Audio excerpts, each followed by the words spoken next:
Tengo el placer. I have a great pleasure in welcoming His Excellency Tshering Tobgay, Prime Minister of the Kingdom of Bhutan, and I invite him to address the General Assembly. Mr. President, distinguished delegates, I bring warm greetings of His Majesty the Druk Gyalpo. Distinguished delegates, today my thoughts are with the people of Mexico, who have suffered 2 terrible earthquakes this month. My thoughts are also with the victims of other natural disasters that have recently brought pain and misery to the people around the world. The 3 recent hurricanes that battered communities in the Caribbean and in the United States, and the devastating floods in Bangladesh, India, Nepal, and Sri Lanka that have taken more than 1,200 lives. Please join me in observing a moment of silence to reflect on the sufferings of these communities and to offer our prayers for their recovery.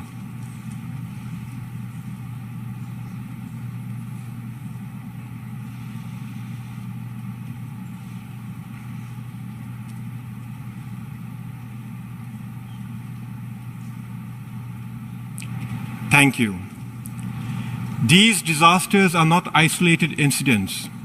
Experts are increasingly convinced that natural disasters like hurricanes and floods are made worse by climate change. Climate change is a reality.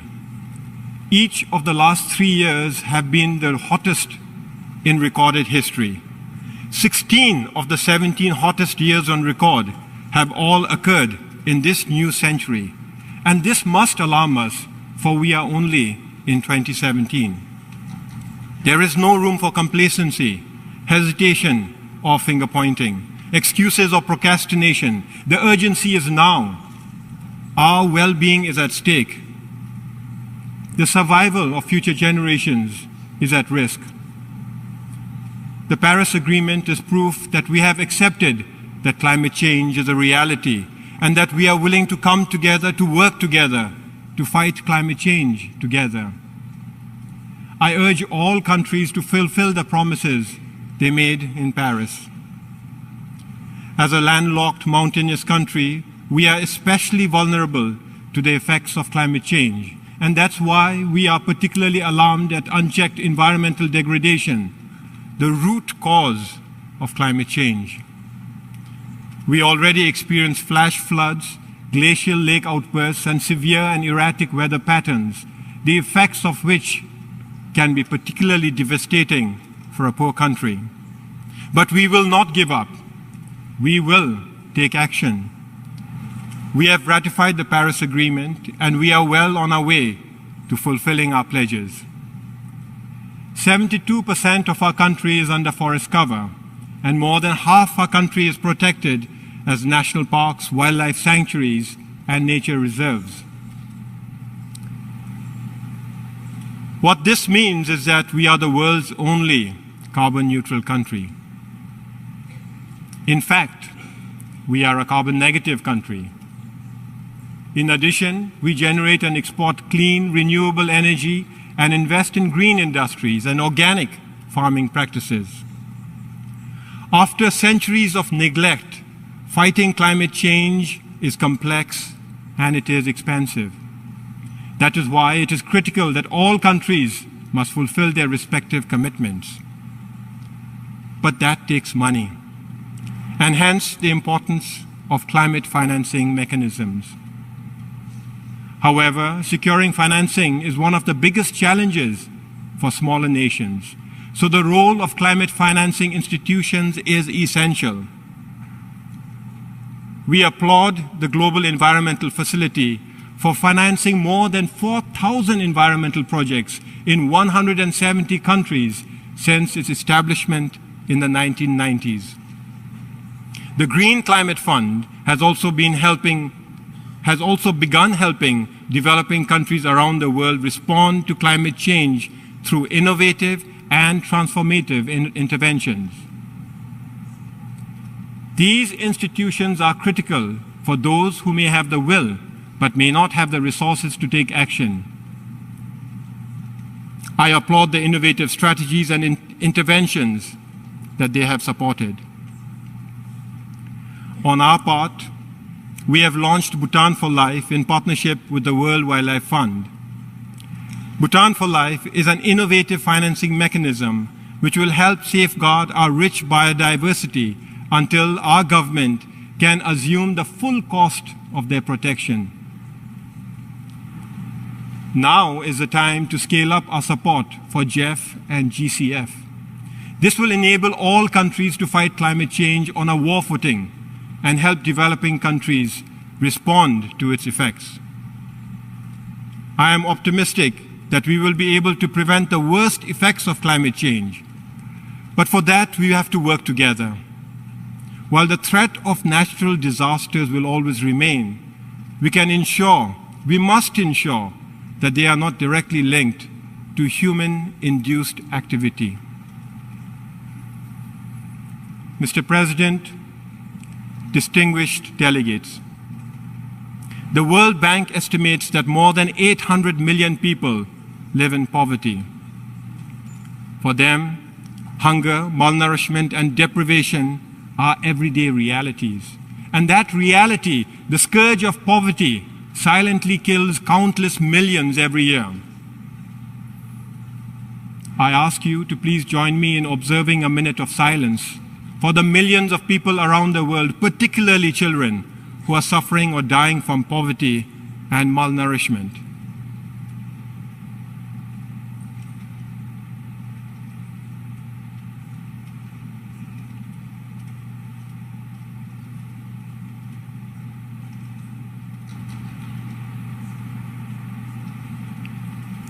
Poverty has no place in this day and age.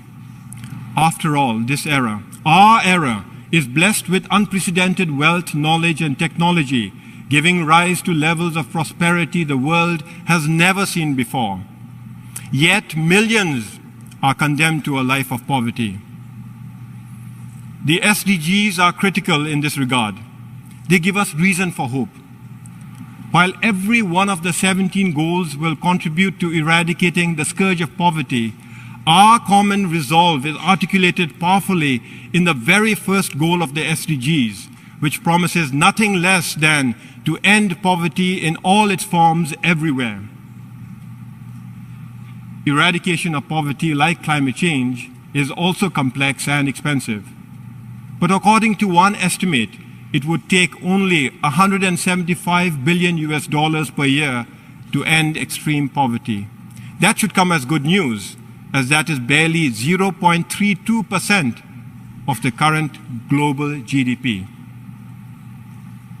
No doubt, we have a lot of work to do, but the SDGs provide a realistic roadmap for this important task. However, there are no easy shortcuts. In this connection, the Secretary General's reform initiatives will ensure that the UN is fit for purpose and that it is able to respond to the call for transformation to bring about shared prosperity for all peoples of the world. I thank Secretary General Guterres for initiating these bold measures and call on all member states to render full support to the important reforms. We in Bhutan are blessed. Our enlightened monarchs have carefully balanced economic growth with social development, environmental sustainability, and cultural preservation, all within a framework of good governance. We call this holistic approach to development gross national happiness, or GNH. This unique philosophy guarantees all our citizens free education and free health care while providing additional targeted interventions for the poor. I am happy to report that our efforts are bearing fruit. Multidimensional poverty has already fallen by half, and we are well on our way to reduce it still further to 5% within the next few years. Our success in reducing poverty is a tribute to the leadership of our kings and the spirit of the people of Bhutan. It is also due to the support of the United Nations and our other development partners, particularly India, Japan, the EU, ADB, and the World Bank. Their continued support, partnership, and generosity has helped us reduce poverty, achieve social growth, and prepare us for imminent graduation from the LDC category.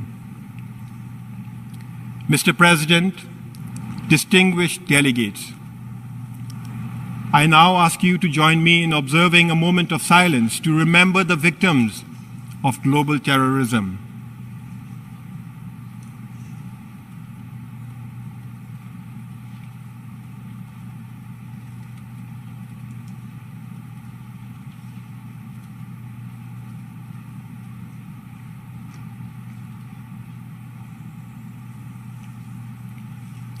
Recent acts of terrorism have brought pain and suffering to countless people in nearly every part of the world, and far too many lives have been cruelly lost.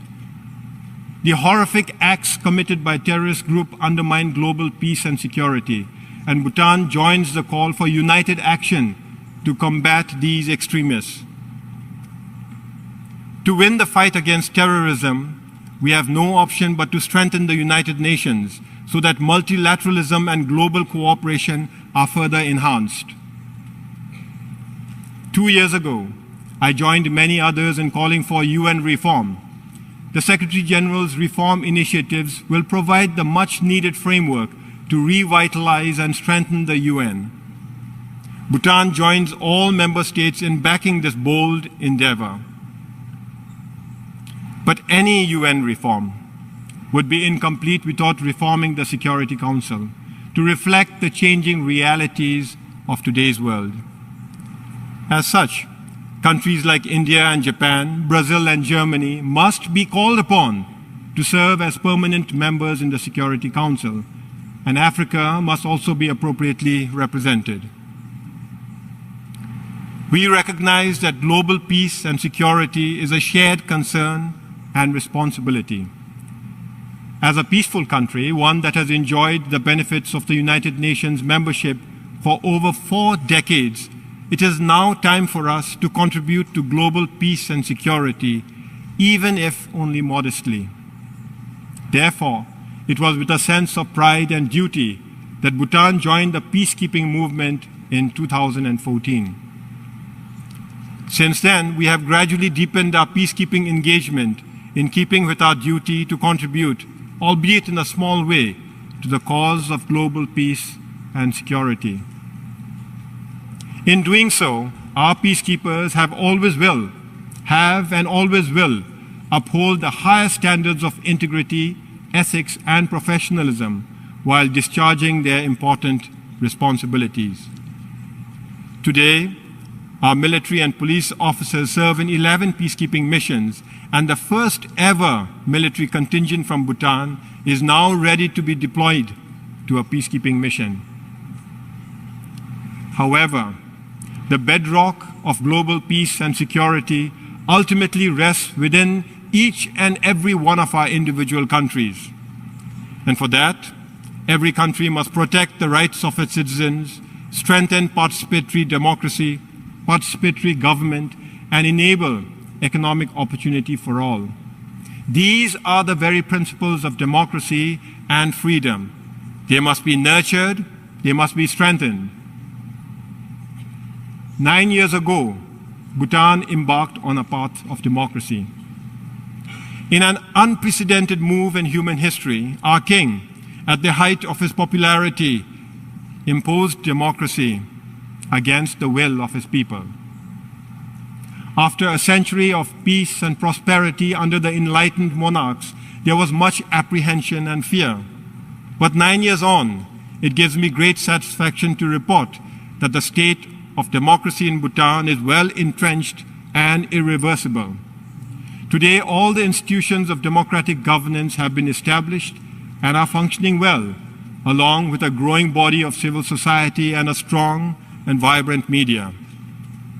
We held successful elections in 2008 and 2013 and look forward to a third election next year in 2018. Mr. President, The importance of the United Nations have never been greater, and the imperative for multilateralism has never been stronger. As we look to the future, Bhutan will continue working with all member states to ensure that the United Nations continues to play an instrumental role in fighting climate change, in eradicating poverty, and in maintaining global peace and security. In this connection, I have the honor to conclude with a quote from our beloved King, His Majesty Jigme Khesar Namgyel Wangchuk. No nation today can stand alone in achievement. Time is slowly telling us that there can be no lasting individual success without success as a community, and there cannot be lasting national progress and success if it does not fit into a future of global peace, harmony, and equality. The world must progress together or fail together. Thank you, and Tashidele. En nombre de la Asamblea. On behalf of the General Assembly, I wish to thank His Excellency Tshering Tobgay